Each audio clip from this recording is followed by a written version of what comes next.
Hey, Megan. Hey, Kristen. Hi. Hey, Kristen. How are you? Good. How are you guys? Good. Awesome. Oh, who's that? Oh, that's Brody in the background thinking somebody's at my front door. Hi, Brody. So, hey, everybody. I just wanted to introduce Kristen Becker. She is a USDF Gold, Silver, and Bronze medalist with distinction in all three. She also has obtained her Freestyle Gold, Silver, Bronze bars, thus a recipient of the USDF Diamond Achievement Award. She's an FEI rider, competitor, trainer located at Equestrian Events in Maple Park, Illinois. And you also have a freestyle business. I do. This is awesome. We want to hear all about it, but let's first start with how did you fall in love with horses? How did you get started? And then let's dive into freestyles. So I always joke, I was the little kid that wanted a pony, but I also wanted a Barbie Jeep. And for some reason, my parents thought the pony was the safer, smarter option. So I had some little backyard pony named Dolly that bucked me off every day for a couple of years.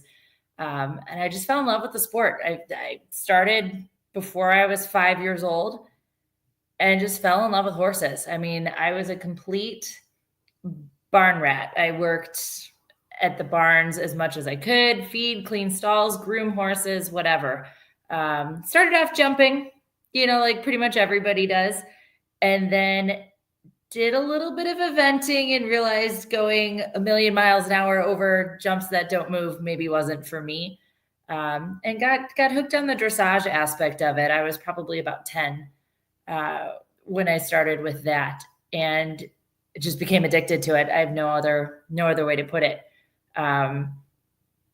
It's just stuck with it, through high school. My poor parents put me in other sports and everything. And it was always, I ended up at the farm every night, the weekends competing. I was really fortunate. The farm I was at was able to provide amazing trainers. I had no idea who I was training with at that age. And looking back now, I was like, wow, how lucky was I?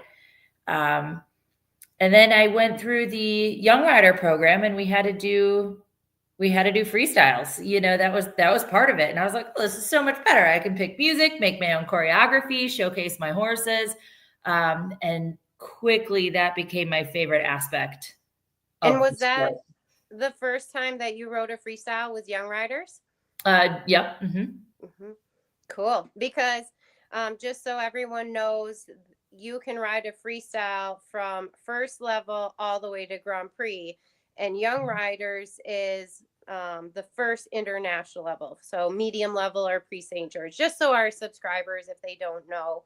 But do other disciplines ride in freestyles? Like, does reining, do you know? Because I don't know. That I don't know. I know there is Western Dressage does freestyle. We've made a few of those as well. So they've gotten into it. I know there's a lot of people that do, showcases and stuff like that, where they'll put routines to music and whatnot, but there's no strict requirements as there are with us throughout all the levels. And then you became a professional and also rode every level of dressage in a freestyle as well. Mm-hmm. Awesome. Yep. That was a big accomplishment that I finally finished. Was it 2 years ago, 3 years ago? Congratulations. Thanks. It was one of those things I had, my first Grand Prix horse, we never did a Grand Prix freestyle. And then I had a horse a couple years ago that was our goal, and we did it, and he was amazing at it. So I've officially done every level.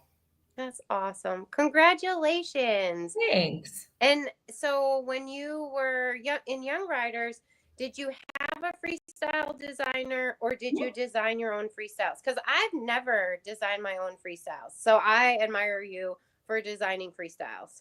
I had Melanie Mahalik actually did all of my freestyles before I started my own. And I mean, she's amazing. You know, I mean, she's wildly successful, totally a music savant.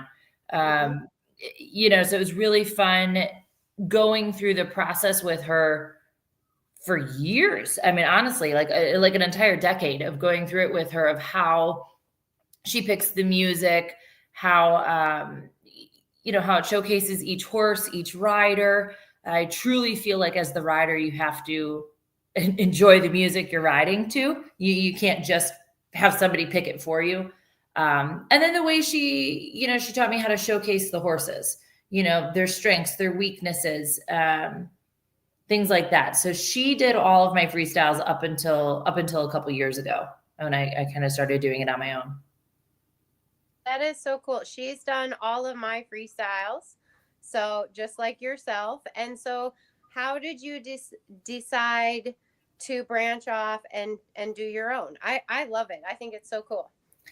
So one of my good friends she's not a sound engineer professionally, but it's a hobby of hers. And so we kind of started dabbling with it with her horse. She's like, what do you think if we kind of made our own? It was a lower level, it was a first level freestyle. She's like, I think I could do it. And I was like, let's try it. So I rode the horse and she put it together, and there was a little bit of growing pains at first. We're like, oh, we can make that transition smoother or whatever. But I was like, this is kind of fun actually. And so her and I collaborate on the music. She does her name's Jennifer. She does the technical side of all of it, of slowing the music down, speeding it up to match the horses. I do all of the choreography and picking parts of the music. Like, I'm not a music person at all. So I need to hear, for me, like, that's when the music gets louder and bolder, and that's when it gets softer. And so between her expertise and my inability to understand music, it becomes a masterpiece because anybody can appreciate it. And my goal is, when I listen to the freestyle in my car, I know, like, oh, now I'm cantering, now I'm doing this movement, now I'm doing that movement. So it's very clear, because I think the judges too are sometimes a little confused with what's going on. So my goal was to really make it clear for everyone what's happening, but also make it brilliant at the same time.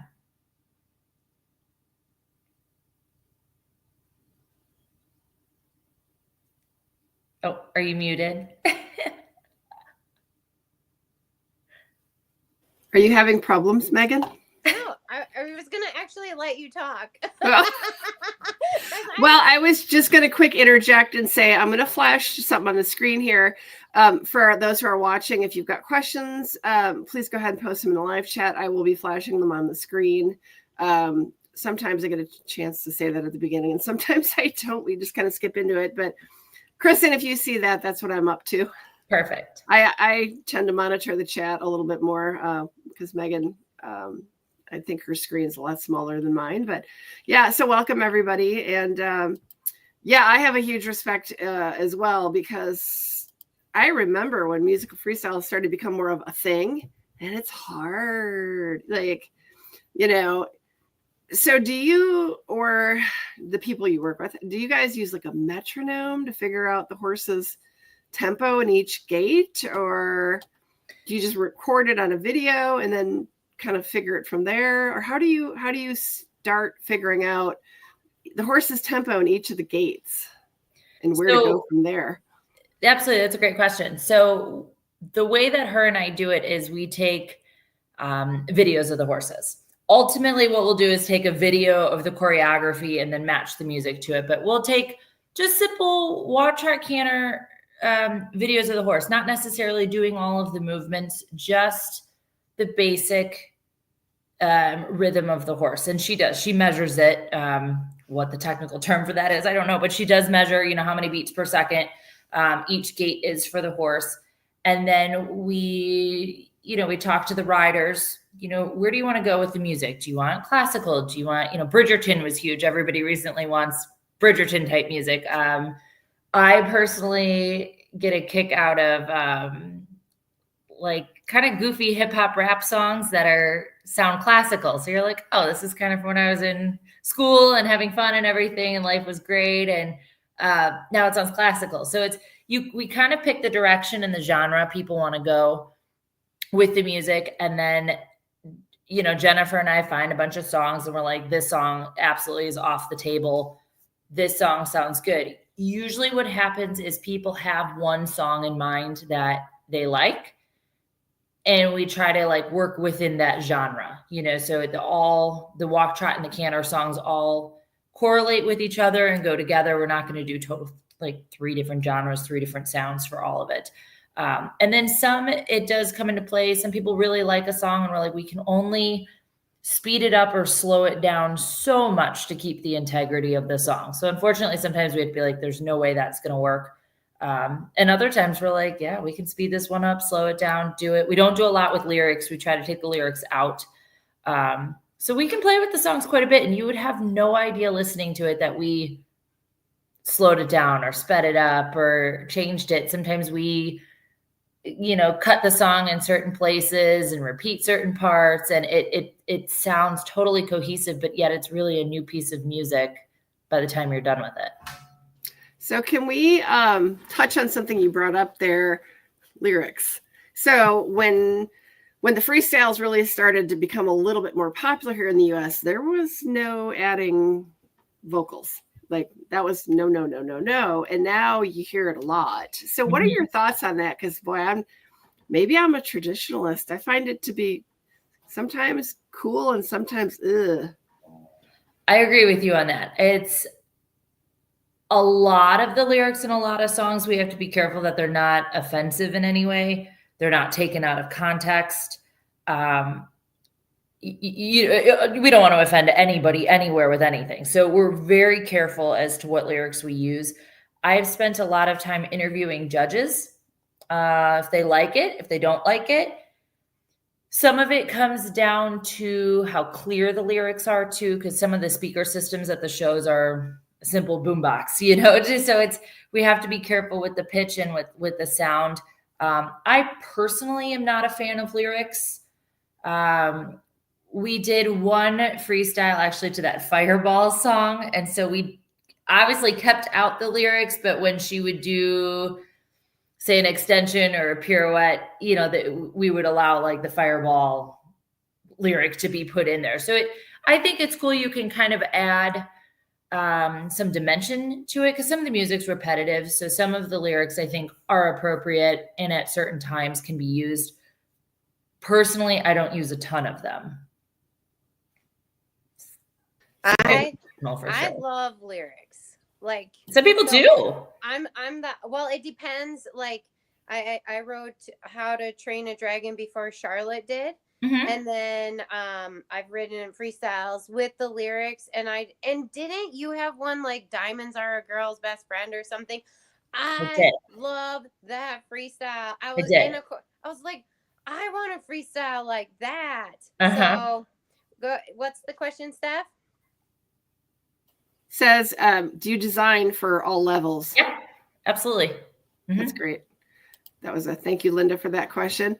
Yeah, I'm definitely with you. Like, I think I've seen a lot of really well put together freestyles that, like you mentioned just now, a lot of non-lyrics, and then they add them in just the right spot, which really, can highlight a certain section of the freestyle and certain movements. I think I just need to see a lot more with the lyrics, and some of them are beautifully done, and I think some of it just comes down to, wow, why would you put these lyrics in a freestyle? Well, and another thing with the lyrics too is if people are dead set on a song, when you start playing with the song, like speeding it up, slowing it down, then the lyrics sound terrible. So if we're going to play with the beat of the song, unless it perfectly matches, then the lyrics are totally lost and it sounds like you're kind of underwater or something. So it's kind of a case by case basis. And do you find most people have ideas what they want for their freestyle, or do you have people? I'm the one who's like, when I work with Melanie, here's the video of the horse, create your magic. So I was completely the opposite. So who do you think's normal? Are they all over? I'd say all over. We have, like when I was with Melanie too, I was like, run with it. What do you think works for this horse? there'd be a couple things she would share with me, and I'm like, I don't really like that direction, or whatever. But ultimately, she always came up with something great. So I never really thought about it. Now we have a lot of people that I'd say most people have a suggestion of what direction they want to go in with it. Some are really set. Like we had one girl wanted to do a pit bull freestyle, and that was it. I thought it was a little loud, but that is what she wanted. She was set on it, and we made it happen. I actually saw a freestyle right now. They use Highway to Hell for the freestyle, and great rider. No, I'm not picking on them, but I definitely never would have picked that music, and it would be fun to ask her why she picked that music. And then I've also seen like Michael Jackson beat it, and I was like, why? But again, who knows, right? Each to his own.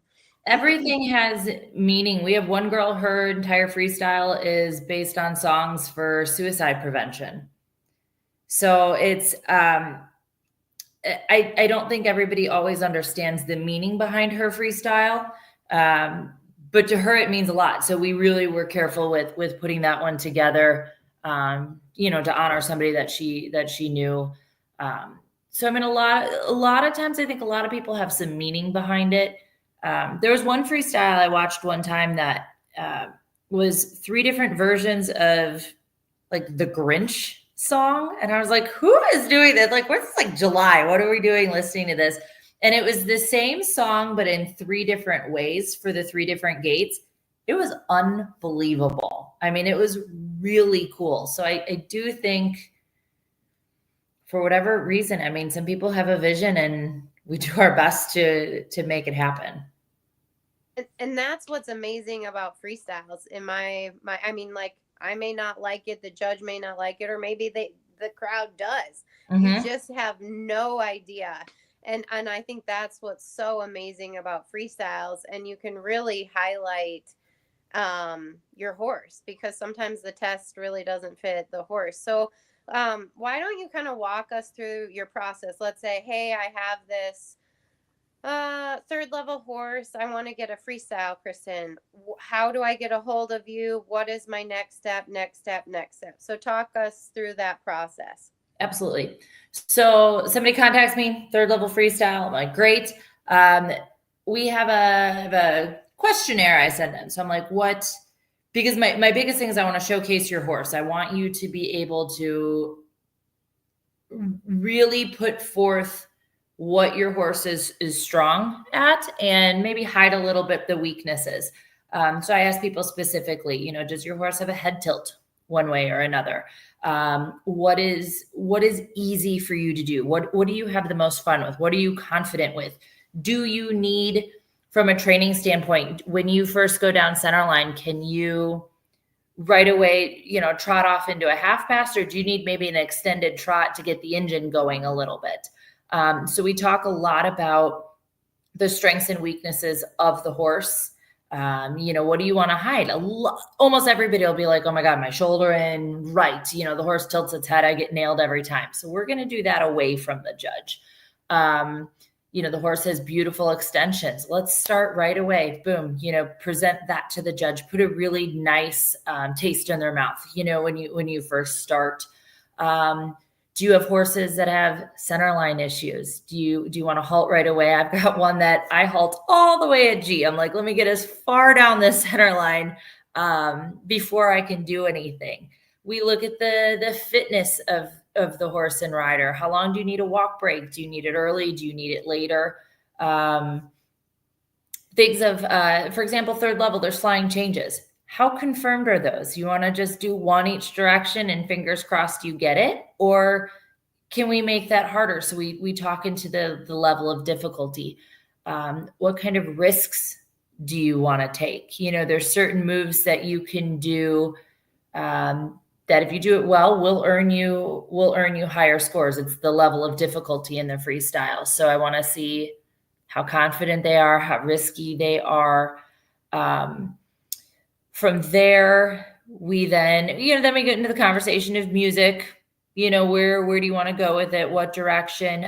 Sometimes they ask me, look at the video of the horse and, see what you think. So we do get walk, trot, canter of, the horse kind of we talked before, and then we start playing with music. We send people clips of the music. Sometimes it's hard for them to, if we send like the whole song, I'm like, no, it's really only like this 30 seconds or whatever. But just try to get a feel for where they're at. So when we start working on the music, we figured out, we talked to them, what order do you want to do stuff in? Do you want to do trot work first, canter work first? We really try to make it what everybody's comfortable with, what the horse looks best. Sometimes I can't help it, I'm a trainer as well. So I'll be like, your horse actually looks better doing it this way instead of this way. I try very hard not to overstep there. But I do want people to do well. Right. Quick question. So do you see them in person or are they sending you video? So how do you know, like you just have them send you a schooling video? Mm-hmm. So they usually send videos. We've done it both virtual and in person. We've done quite a few for some people in Florida. So obviously we don't do that in person. So we just get a basic. I'm like, just send me a couple minutes doing the things, don't worry about choreography. Don't worry about it being perfect. Just show me everything, and then sometimes they'll be like, I don't know, some people don't have trainers, and they're like, what do you think is better? So then I'll put a little bit more input, into what I think is, the strong points, the weak points. I do try to steer people sometimes in directions of, you look better doing this than this. We all do, so I do my best to guide them that way. From there, we come up with choreography. So I'm the kind of person, I just like sit down and bust it out. I don't know how it happens, but it just comes to me. And I'll usually send 2-3 different versions. They're similar, but maybe I'll be like, we could get a little bit more creative with the trot work or a little more creative with the canter. And certain things we'll send it to people and I'll say, ride through it, see what you think. It could be a simple change as I have you turn left in the beginning and you want to turn right. So let's reverse it. So I have them play usually with their trainer at home, play with the choreography, see what you think, see what's comfortable. Let me know what's working, what's not working.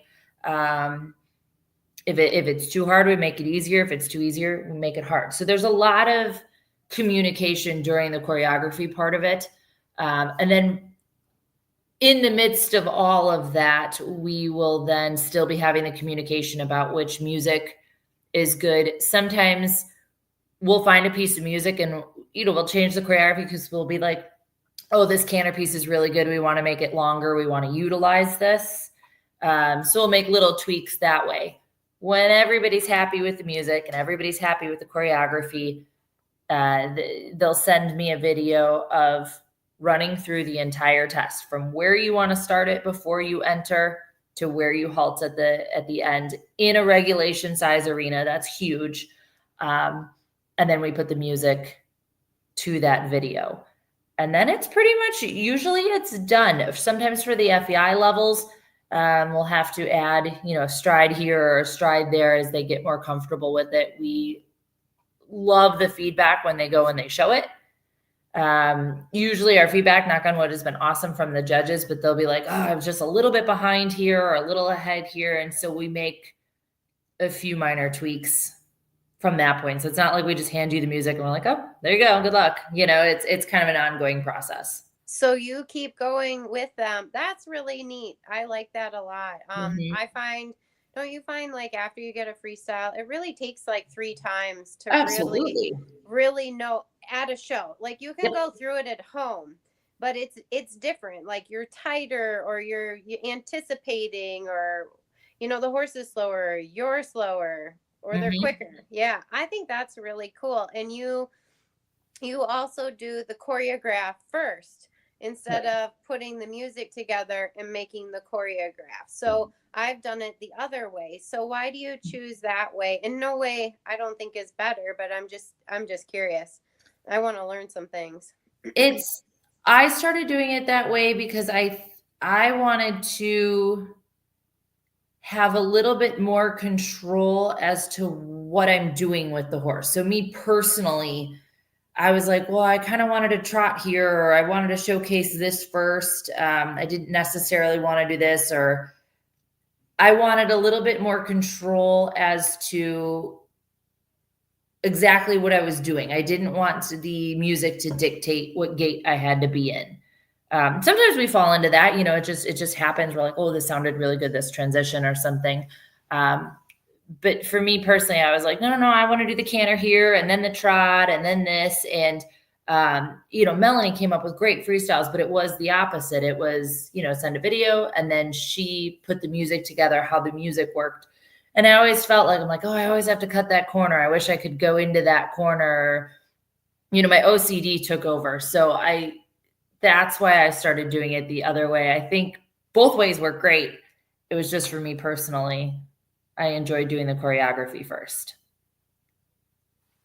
That is awesome. Well, I want to go back because you had said you interviewed judges. Mm-hmm. What were the judges saying? Like, about freestyles, like whether it's vocals or whether it's choreographed, like what are we doing right? What are we doing wrong? Or what are common things they see? Or what else did you learn? The biggest comment from the judges were music being too loud. So interesting, because I like the music loud and powerful and, you know, fun. And they're like, if my scribe can't hear me, that's a problem. So I thought that was interesting. They also talked about the speaker systems. You know, you go to one show, they have a multi-$1,000 speaker system, sounds amazing. It's around the whole arena. You have other shows, there's like one speaker, one boombox, and it's screechy and scratchy. So we've been very careful with certain tones and certain bass. You can't go too low. You can't go too high. It was almost unanimous, which made me really sad, as not a lot of judges enjoyed any country songs. And I love country music. So they're like, we don't love that. Lyrics was a tough one. That was a big conversation because, again, it boils back to not offending anyone. You know, lyrics these days can be anywhere, and people take a lot of things out of context sometimes. So they all unanimously kind of warned me in the sense of make sure that these lyrics in no possible way can be misinterpreted. Nobody hears like just a snippet and they're like, oh my God, you know, why was that there? They wanted, this changed a lot for me. They wanted clear, concise choreography that they could follow. A lot of people love to just throw a bunch of stuff in there and they get really busy. And it's like, what are you doing? You know, the judges need a moment to be like, okay, that was the shoulder in. Okay, that was the half pass. This is clearly the extended walk. This is the collected walk. So they wanted to make sure everything was clear. I guess a lot of them are like, sometimes we don't know what's going on. Things like I learned, you know, a big one is people do their shoulder ins on a center line. We had one freestyle that we did the shoulder in on the quarter line. And so one was towards the inside of the arena, one was towards the rail. The judge had no idea you were doing shoulder in towards the rail. So it's like, just gonna bring that up. Like, what are you doing? Like, clear and concise. And it's like, you have the degree of difficulty, right? Which raises your score. But if they don't know what you're doing, right, guilty. And it's weird, you know, on the quarter line to the outside, how do they know that's not a haunches out or, you know, exactly. Renver. Yeah. Right. So that was the biggest thing. They're like, we never want a question mark as to what's happening. They said sometimes the, you know, third level and above, they get a little half passy, you know, too many half passes. They like to keep it even. You know, if you did 2 of them to the left, did 2 of them to the right. They all think it's a good idea to have, you know, I call it the, you know, the problem line, you know, where it's like, oh, if you mess something up, you've got a, you know, a line where you're like, I can redo that, or I could do this, or I could just kind of float through. What was the other things from the judges? The biggest thing was the loud music. I had a lot of feedback from regionals that they're like, we could not hear ourselves think. So that was the biggest thing. So that was interesting to me to keep that more in line. And I suggest to people, I'm like, hey, you go to your sound check, that's all on you. But I do tell them, I'm like, don't overpower it. Which is funny because I don't know if it's a superstition for me or I've just had a lot of freestyles go south, right? Because I've been riding them for a long time. I actually don't like to go to the sound check because I listen to it and I'm like, yeah, that sounds great. And then I go and ride to it and the music, like I've had to enter 3 times or the music is totally different. And like, as I go down center line and it's too loud, I'm like, or I can't hear it, I just tell them raise it. So I'm like, nah, I'm not going. And maybe that's because I have gone to a lot of shows that don't have a good sound system. And I'm like, I don't want to waste my time. Yes. Or stand in the line that's, 3 hours long to do sound checks. Yeah. I'm like, I don't have time for that. And it's gonna, like, even at nationals last year, the rider that was ahead of me, oh my God, it was horrible. So her music, they played the wrong music. So she was in there for 15 minutes, but that also made my warm up 15 minutes longer. And my horse only needs a 15-minute warm up. So I was in there for 30 minutes. So, Yeah. Oh, wow. Yes. And I think, you're touching on a good point there. You're a professional, so you can kind of roll with it a little bit. There's a lot of people that, a lot of my amateur clients, young rider clients, the nerves get to them. I mean, as it should, I mean, we do this for a profession, they do it as a hobby. So I think for a lot of people, I'm like, go to your sound check, hear the music, know that that's not going to be a problem. But I do review with my clients. I'm like, here's what you do in the event of an issue, because they screw it up all the time. All the time. If there isn't a show that there isn't something going wrong, I'm like, it's gonna happen, right? And I think that's, so I've had 2 clients that hated freestyles because they didn't know and they couldn't adjust, right? Like that just wasn't in their temperament. And I was shocked because I was like, it's my favorite part. I love showing the freestyle. Like that's what I live for, is like not the test. Like I want the freestyle because then I can really highlight my horse and pick the right movements for him at the right time. And if I'm behind, I can quick zip, I can make that change. But there's a lot of people. So if you're not adjustable, you would say the freestyle isn't for them. But I would always suggest someone should ride a freestyle because it's just, it's such an amazing time. It's so much fun. I mean, the horses, I think, in my experience at least, they get a kick out of it. I think it's comforting for the horses because if you practice it at home, they know their music. A lot of the horses try to match the beat, so they find a rhythm, they find comfort, they know when to go. I just find it so much fun. And I think it's a really cool experience to do with your horse. You get to show off all of the fun things. And the horses, I think it builds confidence in the arena for the horses. Totally. People, yeah, they've got to learn to roll with it. And I go over with my clients and I'm like, okay, if you get behind, I do it with the people I make freestyles for though, too, not just my personal clients, but I'm like, here's where you can cut a corner. Here's where you can slow down a little or half halt or go a little bit further. We talk about those moments of things happen. Your horse acts up. You lost 10 seconds. How do you make it up? You're way ahead. How do you slow it down a little? I go through all of those. For me, that just comes naturally. I know my music. I listen to it in the car, on the way to the farm, on the way to the show. I know that music inside and out. I think a lot of people get too worried about riding their horse with it. And I'm like, listen to the music, know your requirements. It sounds silly, but ride it backwards in your head. If your horse spooks, plan for things to go wrong. Something's always going to go wrong, whether it's the music or your horse spooks or whatever, or you have a brain fart. Teach yourself, kind of prepare a little bit for those moments outside of the ring before you go down center line.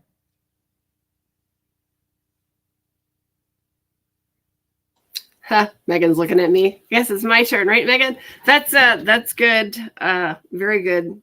I was actually going to ask you, like, what do you how much planning can you put into designing a freestyle for those instances where a horse suddenly is halfway across the arena and they've got to kind of find a way to get back to where they're supposed to be and not be 10 seconds behind their music? And I mean, how do you do that when you're choreographing? Are you consciously thinking, okay, I'm going to add in a little, I don't even know what you would call it, but a little slack here or a little pick up here?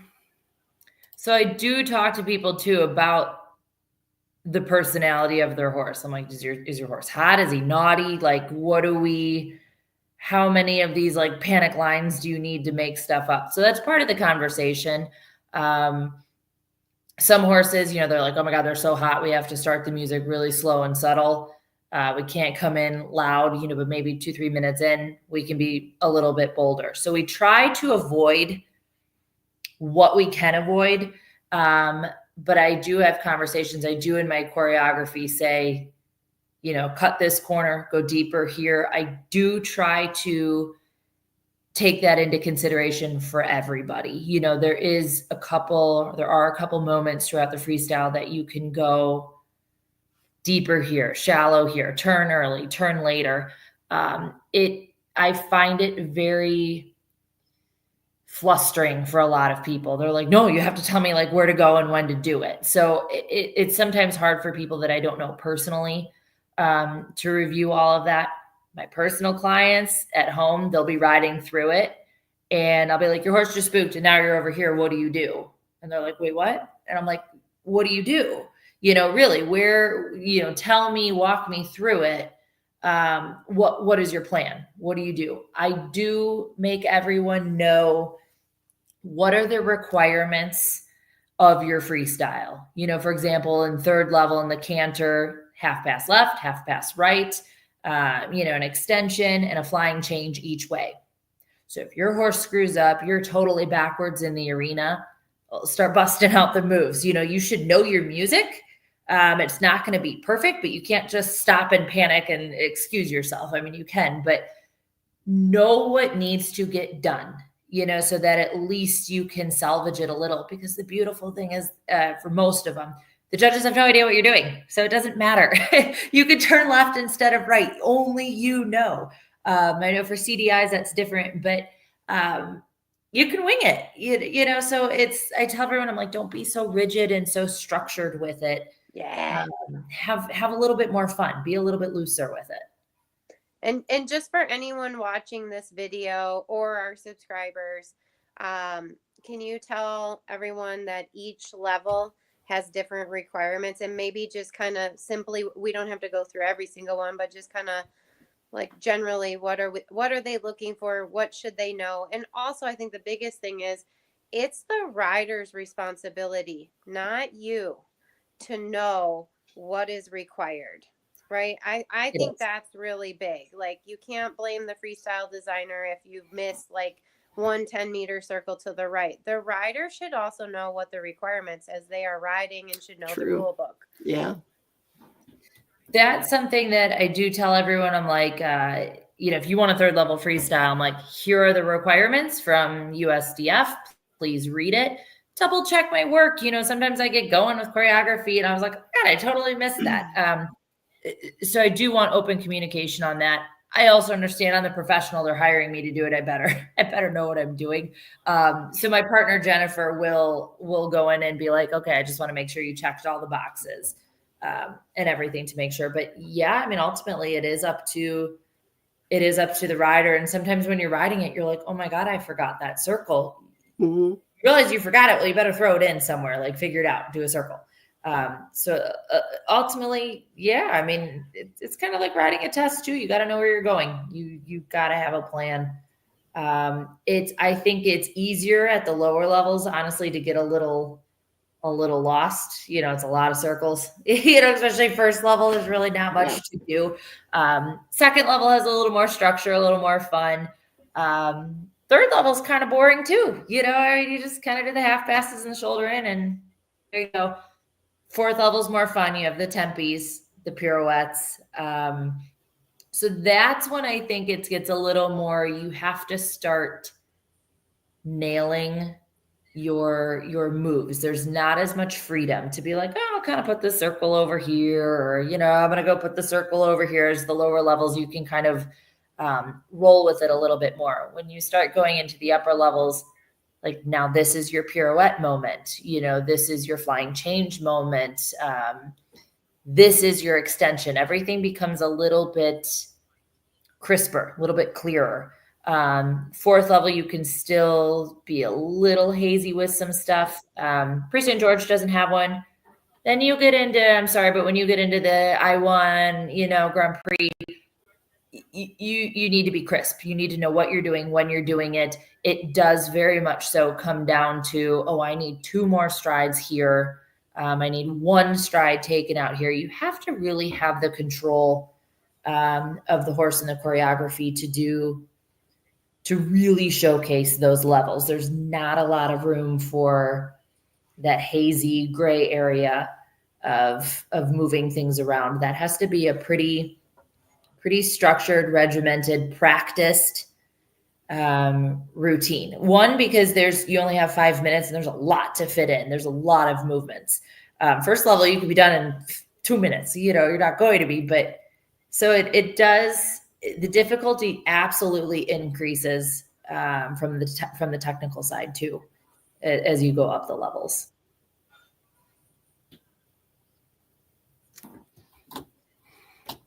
I want to hear about other disciplines. And I know you said you didn't know, but Western dressage now has freestyles. Is it similar to normal?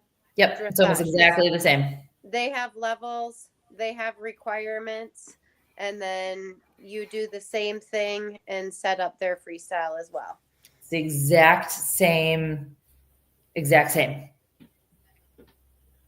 They're a little bit more, I've noticed with the people that do the Western dressage, much calmer music. It's not a lot of pop. It's not the Bridgerton, not the classical. It's much more easygoing, easy listening music. But that music also matches most of the Western horses more. You're more into the quarter horse world a little bit. They're just different moving horses. So it fits them better, but it's all the same requirements. Pardon? Can you use country music? We haven't, yeah, but I want to do a country music. I want to do a country freestyle so bad. And I'm just like, I just don't want to put the time in and then be like, the judges hate it. You do it. I do it anyways, just for fun. I say do it. I think that'd be awesome. I think it'd be so fun. Let me know when you debut. I'll get my boots on. Perfect. Did the judges say why they don't like country music in freestyle? No, it's interesting. I've talked to quite a few judges and they are like, I'm like, what do you mean, Like, why not? I don't know. I don't know if it gets like, I will say some country music, not all of it, but when you take the lyrics away and just listen to the music, it's boring. It does get very repetitive. It's very chill. It's not the kind of music where my goal is I'm like, I want everybody to kind of have a head bob. I want the crowd to be doing this to the music. When you take the lyrics out of country, that's not happening. So people tend to like look the other way or they get bored. It does get boring. So we haven't made one sound great yet. Do you get a lot of requests for like certain eras of music? Like somebody comes to you and goes, I want an 80s music, or I want a 90s, or I want, something out of the 60s, or like, I want Elvis, or, you know what I mean? Or absolutely. I want the Carpenter, I want Karen Carpenter music, or Dolly movies. Parton. or Dolly. They're a big thing. You know, people Yeah, want movies. like from Greece, you know, or they want a Disney movie of sorts. Disney. I want Madonna. I want an 80s freestyle. That's what I want. I think that'd be awesome. Yeah. I think it'd be so much fun. Yeah. And ultimately, you know, for me personally, I'm like, I really have to, I've found that if I really like the music and I like the song and I even kind of know the lyrics in my head, even if they're not playing, I ride better. You know, I like it. I get into it. It's, if I don't like the music, I'm kind of like, okay, I'll go through the motions and I'll do it. I've done a couple of those freestyles too.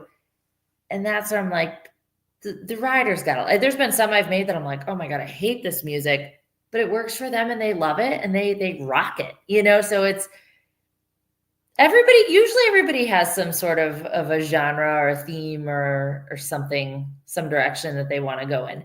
I do try and at competitions watch the freestyles. I know my partner Jennifer does too. She watches all of them at like every show we go to, regionals, nationals, and she'll be like, nope, so-and-so used that. It's we're not going to do it again. I had a freestyle actually at regionals this past year that I had been doing so well with all year. It was great.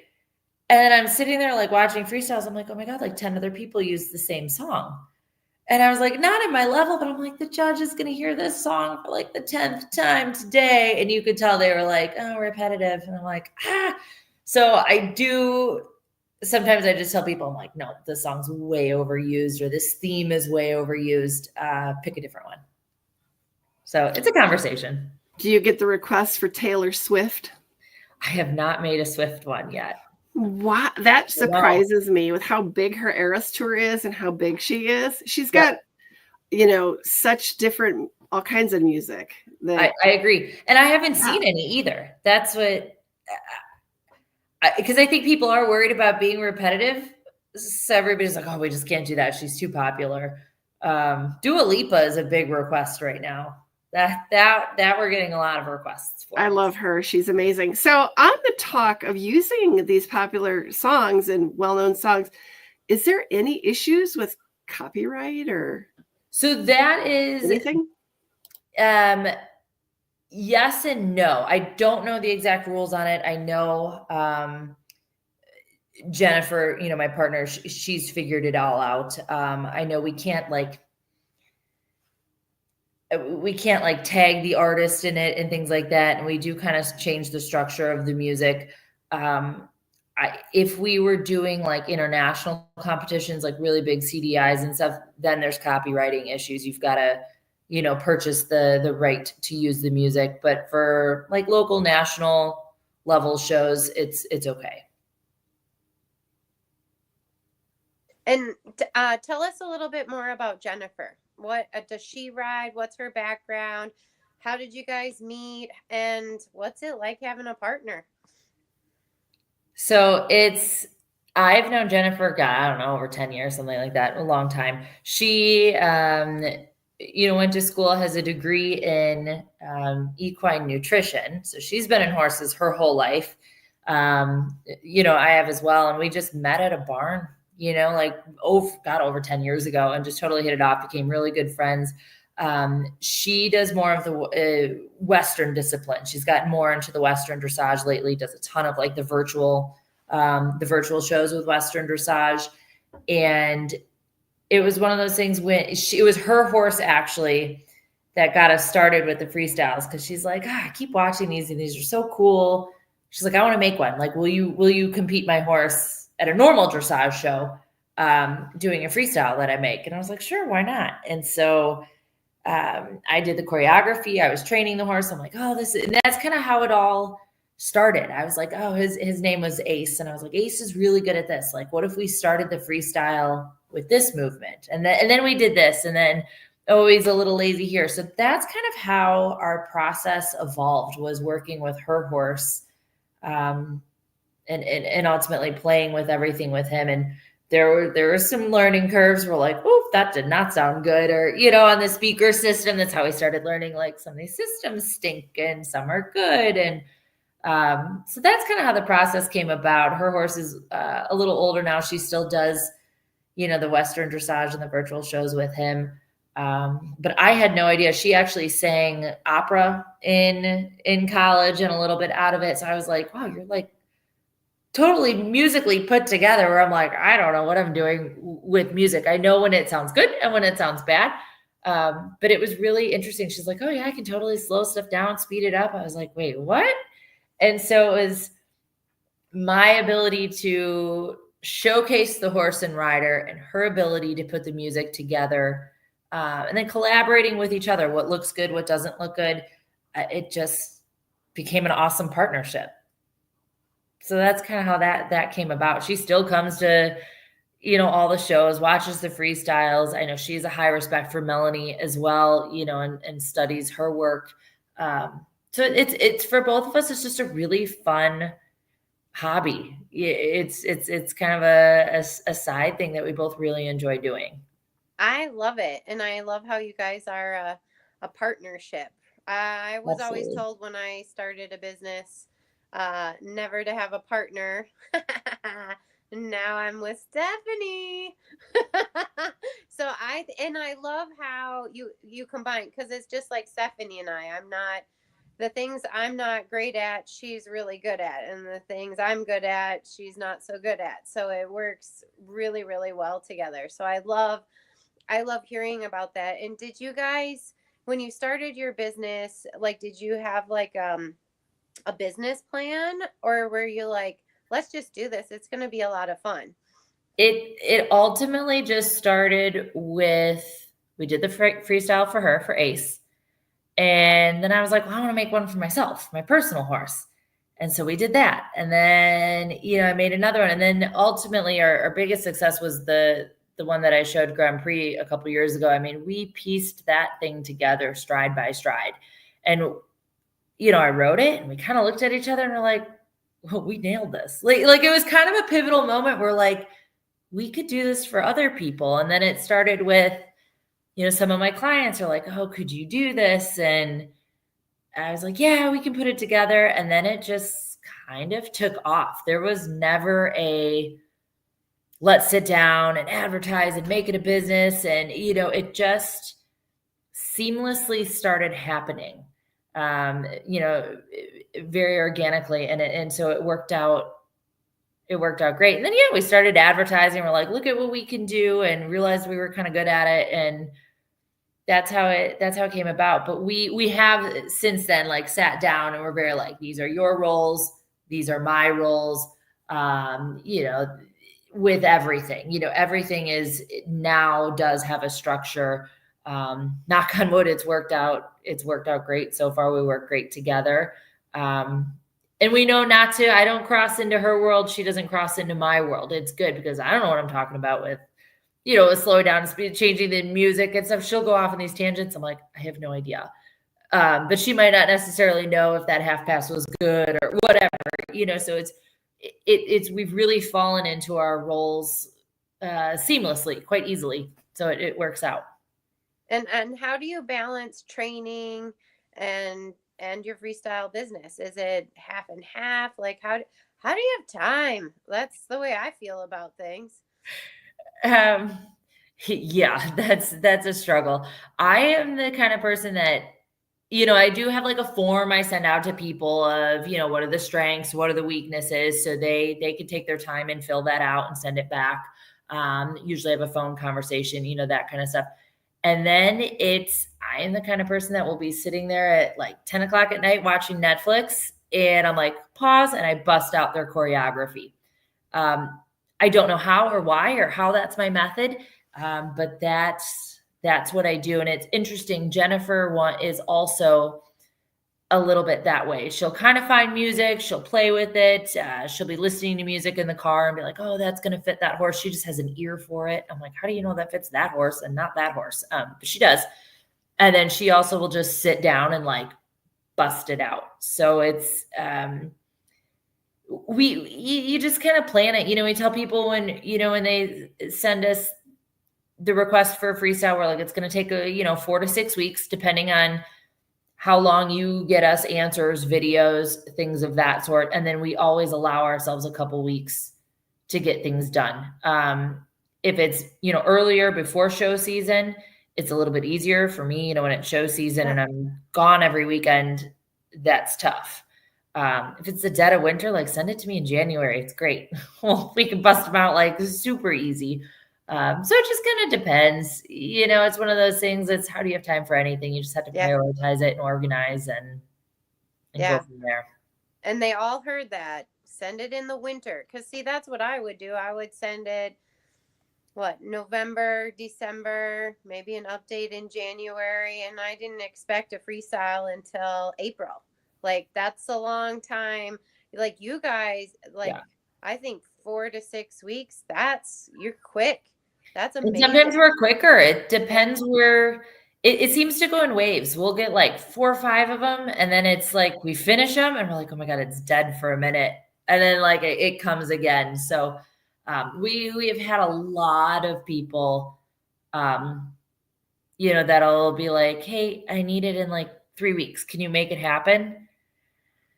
And so there's a conversation with that. There's, we do have a bit of a rush fee if you need something that quickly, and I'm like, and we don't have time. We don't have time to make certain edits. So you've got to be willing a little bit to roll with it. I can't say this is going to be our best work put forth. I mean, it's worked. We've gotten it done. And sometimes after the fact, we'll go back and we'll edit it and do some stuff. But there are some people where they're like, I don't care, I'm selling the horse or whatever. I just want to get it done. And I'm like, okay, so then we do take away a little bit of control from the client. We're like, this song works, this choreography works. This is a little bit what you're getting. So we don't like to be super pressured time wise. It's just really hard. That doesn't seem fair to you. I mean, you can't do it. I would never. I'm thinking 6 to 8 weeks is a lot. So I'm like, whoa. So kudos. That's awesome. Very good job. And where do you see the business going? You want to continue making freestyles? Like, what is your vision? For me, it's just it's a hobby. It's fun. I don't particularly rely on the business for everything. My training business is first. But it's just something we want to continue. There's no big grand goals to become super famous and, number one freestyle makers in the country. We love doing it for friends, really seeing them succeed. And it's just, it's a fun hobby for us. It's not a stressful, we got to get it done. We got to make the numbers, we got to make X amount of money. We don't want it to be that way. We want to keep the integrity of it and the realization that it's fun. It's exciting. We love to watch people succeed with it. It kind of changes it. We don't need to do it. We want to do it. So that I think is the difference. I need to train horses, that is my job. She needs to go to work every day. This is really just a fun collaboration. I love that. I feel that everything that you're talking about, it's just like, there's a great joy in it. I love that. Yeah, there is. I want to ask a quick question, kind of back on what we've been talking about, because I feel like we kind of glossed over it and you're like, yeah, I can whip something out in 3, we can whip something out in 3 weeks if we have to. But really, I mean, there is a difference between this is, first level, this is Grand Prix. There's a world of difference in whipping out the levels. So can we kind of give it a more realistic, if I came in and said second level and then Megan came in and said I need a I1, a realistic, not like rushed, but a realistic time frame for each of those. They're kind of different, ends of the spectrum. It is. There's more. The hardest part with I actually find it easier to choreograph the higher levels. There's more stuff to do. So for me, that's easier. For Jennifer, for the music, there's a lot more transitions. So that is a lot more difficult to do the upper level stuff. Just simply, you want every line to have a beginning and an end, whether it's your half pass, your pirouettes, your tempi changes, so it's a little bit opposite. For some reason, for me, I'm like, I can bust out that choreography, no problem. I get a little bit like, how do I make first level creative? So it takes me much longer to do, first, second level choreography than it would to do an I1. For Jennifer, it's opposite. So that helps us in keeping the time frames, saying like, yeah, we can have this done in 6 weeks just because it's what takes me longer takes her less, and vice versa. I'll be honest, when somebody comes in, they're like, I need a Grand Prix. I'm like, this is a couple months, because this is such a personal experience for you and your horse. Like every step counts. I mean, think of the piaffe, the passage. It's, that's a very different conversation. I'm like, we can get you the choreography. I guarantee we're going to go back and forth with the choreography a lot more than we are with a first or a second level one. There's only so much you can do. So it does depend on the level. We would never rush a Grand Prix. There's no way we could do it. There's just absolutely no way it could get done. The first level, yeah, I mean, we could get that done. It's pretty easy. I do have a lot of ideas over the years of choreography I can put into place. I will say, if people want it rushed, it's definitely not as personalized of an experience from start to finish. It just can't be. And we have that conversation, and most people are like, I know, I'm asking for the impossible. And I'm like, okay, here we go. So but other than that, it's once you start getting a feel for the music, once the choreography's done, you get a feel for the music, the transitions. It does strangely fall into place. It does. It is kind of interesting how it works out. Some horses, sometimes we'll tell people like, hey, we're really having a hard time matching this. There are some where we're like, this is going to take a little longer. The biggest thing, like in anything, is communication. I tell people, and I'm like, we're just struggling with this a little bit. And usually they're okay with it. We haven't really run into any issues, knock on wood. I mean, I'm sure inevitably there will be, but that's going pretty well. How long after you've kind of passed it over to them and said, here's your finished, product, how long do you kind of hang out? And I don't even know what the right word would be, but do you kind of hang in there to make the tweaks after, as it's been, not everybody shows every weekend. Some people, it's like one show a month. So to ride a freestyle 3 times, 2 shows, if they get to ride the freestyle 2 days at a show, or it could be 3 shows, 1 day at each show. No, that's a great question. Usually when we send, the finished product, people ride it right away, at home, at least. They're like, oh, I want to go through this. I want to go through it with my trainer. So sometimes there's some immediate feedback even before you go to the show. And so that we do. And then you go to the show and, we follow up with everyone. We're like, how did it go? What happened? We love getting videos of, seeing them ride it at the show. Usually once or twice they show it, and then they'll come back and be like, oh, I do need a little more here, a little more there. We're available. We're never like, oh, you only have 90 days to make a change. That's impossible. You never know. I mean, we had one girl, we had to wait a whole year. Her horse had an injury, and so she couldn't ride it that season. So we had to wait a whole year, and then she rode it, and we made the changes. Most of the changes within reason, we will do no problem. Some people really have to make a lot of changes. That's a lot of work. That's kind of a different story.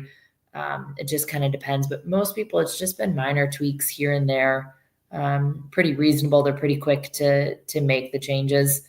So it's worked out well. So if somebody was like, I love music, I really want to create my own, what's your best tip to them on where to start? A lot of it is the technology, is the adjusting of the music and the cutting of the music. You can tell people that have kind of played with their own and done it, it's very choppy sounding. It's very like one song ends, one begins. It's like a brick wall they hit between the music. So, and I mean, Melanie's great at this too. It's make the transitions are key. It's the seamless transitions, not only between movements, but between the gaits. Nothing should be abrupt. It should flow, from one piece to another. There should be, again, it goes into then too, don't make it too screechy.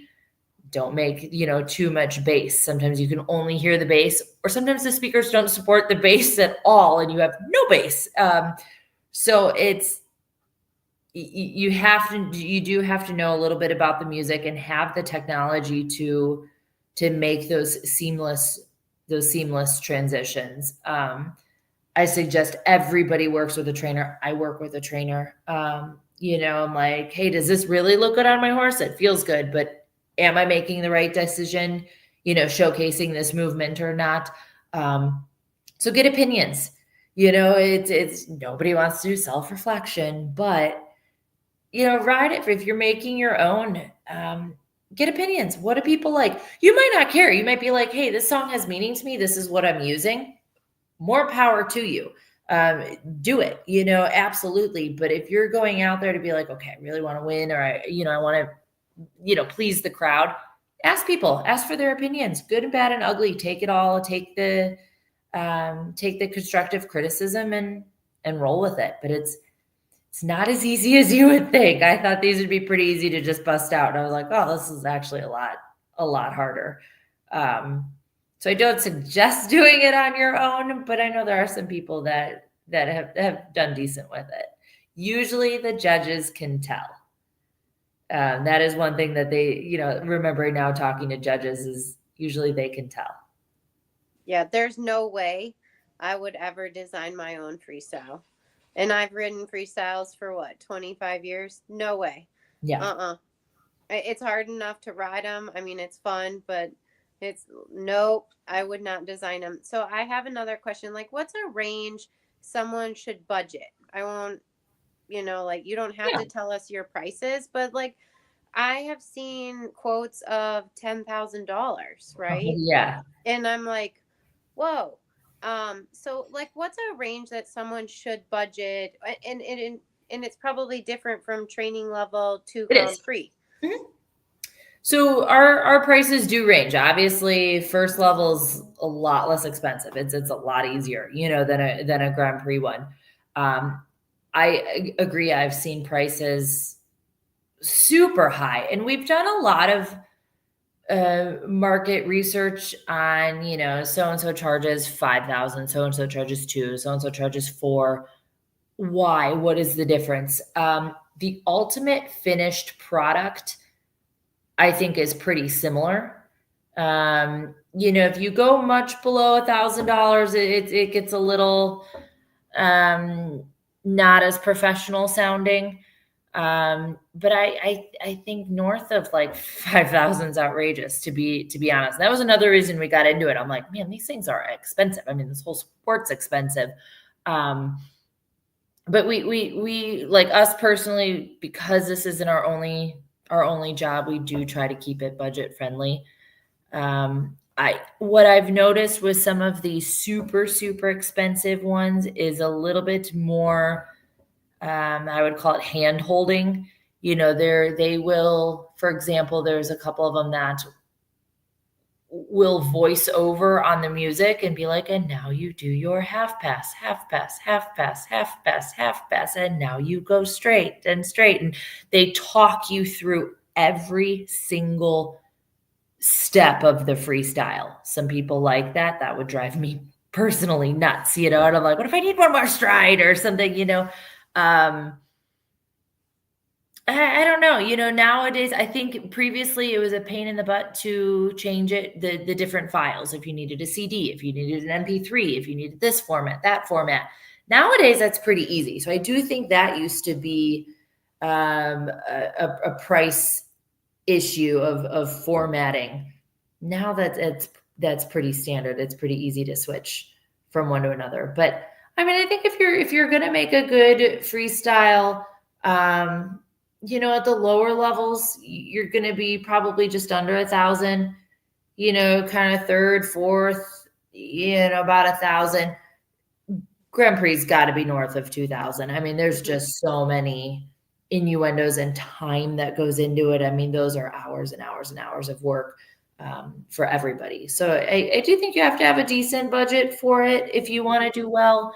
I hate to say it, if you make it yourself and you show it, like I said before, the judges do recognize it. You're not going to score as well, on the music components of it, the interpretation, everything. It's just simply not going to score as well. And I hate being like, you have to buy your scores.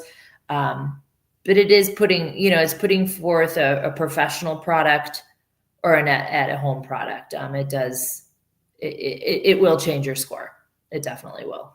Yeah, I don't think you're buying a score. I mean, you still have to ride. Ride it. Yeah, you got to nail it. Yeah, and it just puts you in more of a professional realm, which I would prefer to see, myself included. That's also why I wouldn't do it, because y'all would know. You definitely know. I made it. You know. Yeah. Well, let's talk about the formats, because you brought the formats up. That's a great idea, because I remember cassettes, and then we had CDs, and now I'm struggling with I have to email them for regionals and nationals, and I always get everything wrong. I'm technically challenged. So I am too. Please tell us about different formats and options. So I always think you have to have a CD. I don't care where you go, they're going to have a CD player. They always have a backup, because technology fails, internet fails, whatever. So I 100% have a CD and have a backup. So we will mail people their CDs, like snail mail it. I'm like, you've got to have that. I've been at numerous shows where it's failed. And question, on the CDs, do you put a label? Because we do. We're not very fancy. We don't have a fancy label maker. I mean, that's part of the keeping it budget friendly. But see, the problem with the label is, when I would get a CD and the label actually messed up. Yes. So we write on it directly with marker. Perfect. Because it will change the thickness of the CD, which, yes, is also an issue. So we take permanent marker, I'll write on there, Kristen Becker, Amadeus, 4th level, to the Love point. it. I don't put the, because sometimes you have to put the class number on there or whatever, regionals has different requirements. But we have seen the labels screw up a lot. So that was part of it. We're like, we're not buying a label maker, and 2, they don't seem to work out, promising in our favor. Not at all. So we've seen them get stuck to the inside of the machine. It stops the whole show. Old school. Permanent marker works like a charm. Then after that, most people want an MP3 format. The show will say in the show bill what kind of format they want freestyles to, who to send them to. So Jennifer always has everybody's freestyle. We have had people call us who made a freestyle for 2 years ago in a panic, and they're like, oh my God, I have to have this format. And we're like, hold please. And, we send it right over. So we do have it saved somewhere on an internet format that we can send to somebody at any given time. Can we guarantee it? No, but we do try to be accessible. We send everybody their formats in the beginning, and we're like, save this in your email, save it on your phone, save it wherever. Have multiple copies, multiple formats. Usually not our fault. It's usually the show's fault. But you have to be prepared. And I tell people, if you can, when you go up to the ring, even if it's, you emailed it, you sound checked it, you whatever, I'm like, have your ground person have the CD in hand, bring it with you to the ring, just to avoid problems. Yeah. I bring 2. in the bag. Oh, We yeah. got the green bag ready to roll. CDs are in the bag because I've had it stop many times. Oh, yes. And that's actually, you know, that's a good thing too, is I do talk to people too about, what do you do? What do you do if your music messes up? What do you do? I encourage you panic. Yeah. I mean, your mind goes blank. You can prepare all you want, but you're like, oh my God, this isn't my stuff. The rules change every year. So every year I'm like, look at it. But the biggest thing is if it starts and it's not, even if, you know, they ring the bell, you raise your hand, music, immediately be like, you know, just raise your hand and be like, that's not my music. You know, and usually everybody will scramble or whatever. The judge will ring the bell for you. You know, they're not total jerks about it. No. If you're riding and like everything's going great, it's hunky dory, and out of nowhere it stops, or you're like, oh my God, there's a scratch or a screech or it's skipping or whatever. That's kind of up to you to make a game time decision. You can say you're 2 minutes in. You can stop right then and there and raise your hand and be like, something's wrong with the music. Usually it's pretty obvious. You know, you're like, this isn't working anymore. It's up to the judge, but usually they will keep the scores of what you've ridden thus far. And then you can proceed from that point, which is way easier said than done. Yeah. Or sometimes the judge will be like, we'll scrap it and we start over. I know there's some big controversy in Wellington with that this year too. So it's a little bit up to the judge, but if you start realizing things are wrong, just stop and, you know, and raise your hand, and the person playing the music will stop it. You can talk to the judge and go from there. Most of the time it's resolved. If you go to play it again and your music isn't working, and then it's a technical error, and it's up to the judge to decide if it's, you know, technical error on your CD or technical error on, you know, the part of the show. And do you get to rewrite it? Do you not get to rewrite it? So it all becomes a little bit up to the judge at sea. I've had to enter the arena 3 times. Yes. And it was actually the show. They, you know how they do the sound check. Well, I guess I was the only freestyle, so they hit play, it stopped the first time, but then they like wheeled it forward, so it started after the halt. But I entered, and then I was like, wait a minute, that's not right either. And the judge was Tom Poulin. He's amazing. Yes. He was like, would you like to do it later? And I'm like, this is a Frisian. By the 3rd time we do center line, we're done. We're done. The moment's over. It is past. I just want to do it. There's no horse at the end of the day. Let's just try it. 3rd time's the charm, and we did it. But man, that was rough. But the judge was wonderful. The judges are pretty reasonable. I mean, they're human, you know. Yeah. They understand. My advice is be as organized as you can and as prepared as you can be.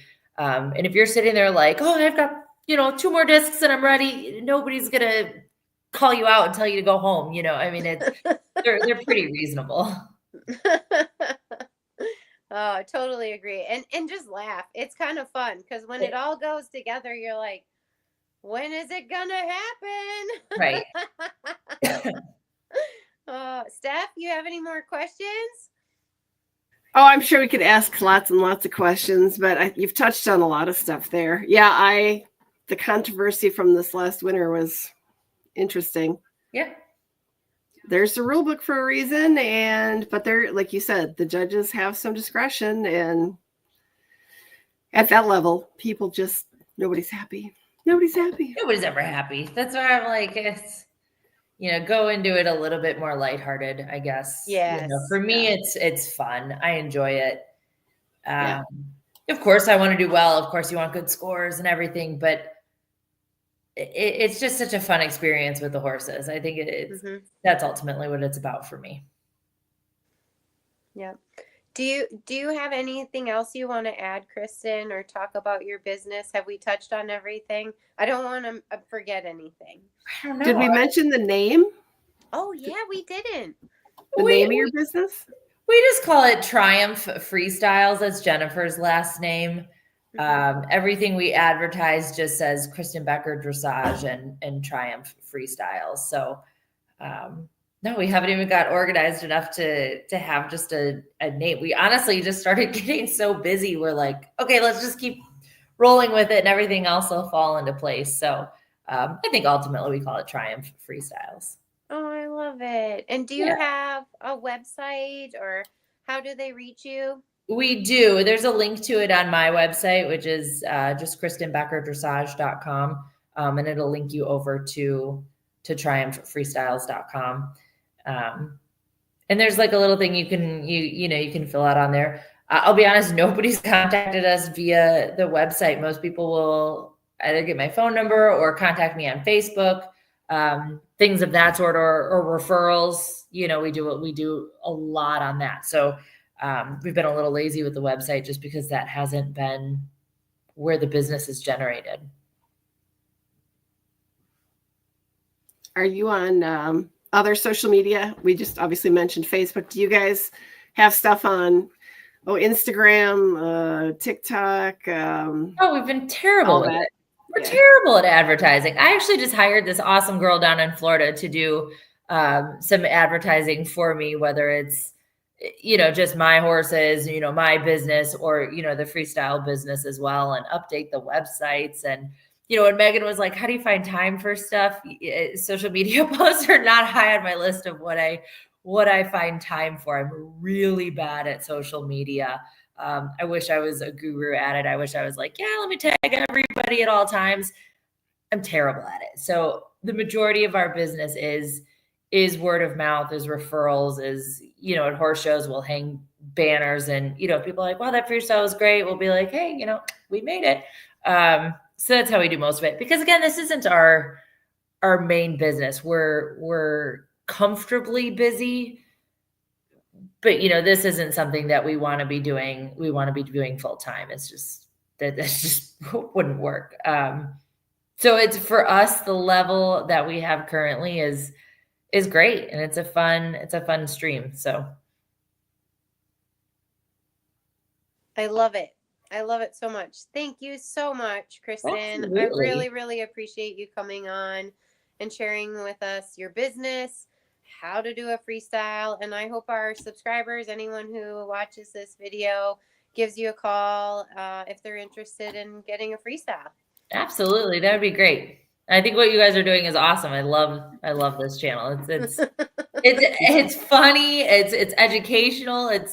It's realistic, I mean, there's a lot of ups and downs in this business. It's not all easy and handed to you. That's for sure. And we got to stick together. It's also about communities, supporting each other. I hope it's absolutely. I don't want to speak for Steph, but we want to keep it real, but we don't want to bash each other. Like, we all go through hard times and we all go through great times. Want to celebrate them and bring education and laugh at ourselves. Yeah. There's a lot of that. I'm like, that was the wrong decision, but okay. You got it, I think girl. it's great. Well, congratulations to you. And Jennifer, right? Yes. Congratulations to Jennifer. And I can't wait to see your freestyles this year. Yeah. Wait, we've got some new ones showing in a couple weeks, so we'll be excited. Oh, yay. Show season is here, everyone. Show season is upon us, man. Time to dust off the boots for sure. Have we mentioned where you're located? Briefly, I think, but people should know you're in the Midwest. We're in the Midwest, yep, right outside of Chicago. I'm at a farm called Equestrian Events in Maple Park, Illinois. You'll work with people from coast to coast, correct? Anywhere. Mm-hmm. Probably important we mention that. Yeah, we haven't done any in Canada. I don't know if they have different rules or not. So we've just done the US. That at least I know the rules and the governing bodies and everything for. That would be exciting to do. To do another country. That would be very exciting. That would be a different experience. I just worry about the rules. And I'm like, let me make sure I hit everything right. So, a little extra research. Absolutely. Always is. Cool. Well, thank you. We'll make sure that we've got contact info down below in the description. But we really appreciate this. This is a lot of fun. So this is great to talk about. I love it. Yeah. Thank absolutely. you. Thank you so much. All right. No problem. especially taking it looks like almost an hour and a half of your time tonight. So we really appreciate that. It's fun to talk about. It flies by, you know. It really does, doesn't it? Isn't it like sitting by a table or like in a coffee shop chatting with friends? It's easy. It's so easy to talk about, and it's fun and exciting, and you guys are awesome. So it's easy. We appreciate that. Kristen. Thank you. Yeah. All right, guys, have a good night. Have a great night. Too. Thanks again. See you soon. All right. Bye. Bye, Kristen. That was awesome, Miss Megan. That was awesome. She's great. Well, I've known Kristen for years, and it's great to have her on and talk about her business. And I hope anyone who's looking for a freestyle gives her a call. Yeah, absolutely. We'll make sure. I was just going to try to look up, I'm looking at my other screen here to see. Pretty sure you had put quite a bit of information in the description, but we'll make sure she can be found on Facebook. As she said, that's probably obviously the easiest place. But yeah, I don't see that we've got her website on here, but we'll do that. Add that in here pretty quickly. But that was awesome. She reminds me, like, their partnership very much mirrors like what you and I do. Like, yeah, totally. Her partner Jennifer is better at some things than she is, and so on and so forth. And I'm like, yeah, that's us. And that's us. At the end where she was talking about, like how hard it is on social media, I've got my other YouTube channel, and there's just not enough hours in the day to be able to be pushing content out for me. You know what I mean? So like you and I work together on that for Barn Besties. And that's hard. Thank God. Yeah, because you're like, Megan, you spelled something wrong. What are you doing? Or, oh, you got like 20 privates. You actually need to schedule something. And I'm like, how do you do that? Yeah. Oh, I forgot. Like, what's happening? Yeah, no, I think it's awesome. I'm like, why did people tell me not have a partner? I'm like, this is great. It's a good time. It is. It's as long as you can rely on your partner, and as long as your partner knows that sometimes there's going to be times where you're down and out and you can't be relied on for whatever personal reason, but be it you're home in bed with the flu, or you're on a personal vacation or whatever. Well, that's why you got a partner, because they can take up the slack, or vice versa. I mean, I think you got to have the same morals and values, that kind of thing, like, and a work ethic. But yeah, totally agree. Speaking of that, what do we have coming up?